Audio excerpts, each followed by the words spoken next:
माणसापेक्षा खुर्चीला जास्त महत्व आहे. अजितदादा गेल्यानंतर राजकारणामध्ये इतकी मोठी घडामोड होईल असं वाटलं नव्हतं. निश्चित काही कालावधी जाईल, त्याच्यानंतर या घडामोडी होणं साहजिक होतं. परंतु इतक्या तातडीच्या हालचाली होणे, काल राग सावरण्याचा कार्यक्रम झाल्याबरोबर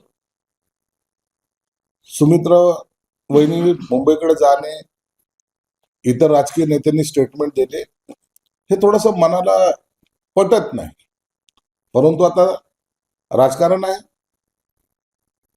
त्यांच्या पक्षाने घेतलेला निर्णय आहे. तो का घेतला, कोणत्या परिस्थितीत घेतला, का घ्यावा लागला, हे सगळे जरी प्रश्नचिन्ह असले तरी अखेरला निर्णय हा झालेला आहे. म्हणून आज सुमित्रा वहिनी हे उपमुख्यमंत्री पदाची शपथ घेतील.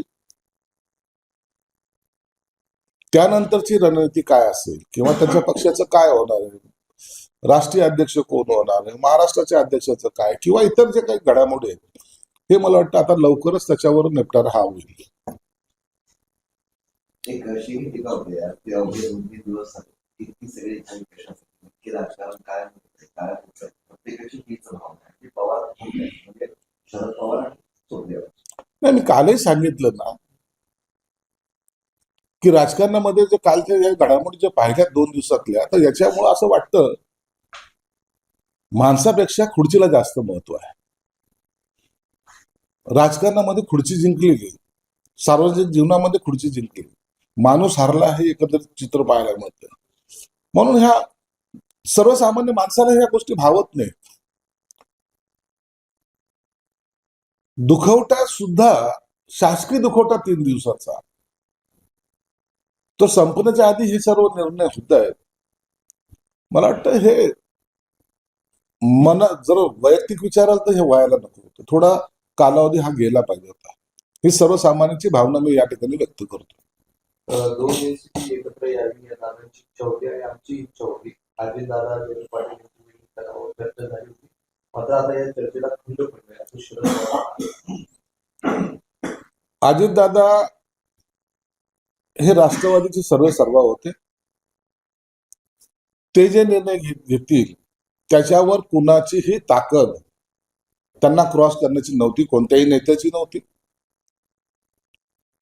म्हणून त्यांच्या शब्दाला असलेली किंमत, आणि त्यासाठी त्यांनी शरद पवार साहेबांशी किंवा इतर नेत्यांशी झालेली त्यांची जे काही बैठकी आहेत असं जे म्हणतात, तर त्याच्यात जो निर्णय झाला असता तो सर्वांनी मान्यही केला असता.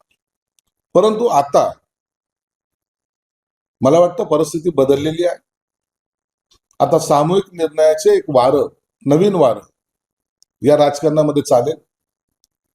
म्हणून कदाचित शरद पवार साहेबांनी आता याच्यात खंड पडेल अशी शंका व्यक्त केली.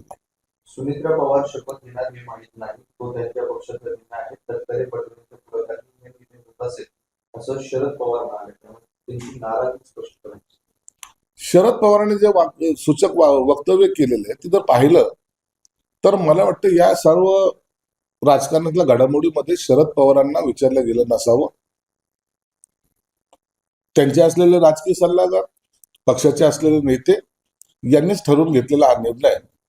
म्हणून शरद पवारांना कितपत माहिती आहे याबद्दल सांगणं आता शक्य पण नाही. महाराष्ट्रातील सर्व बातम्यांचे विश्वासार्ह व्यासपीठ,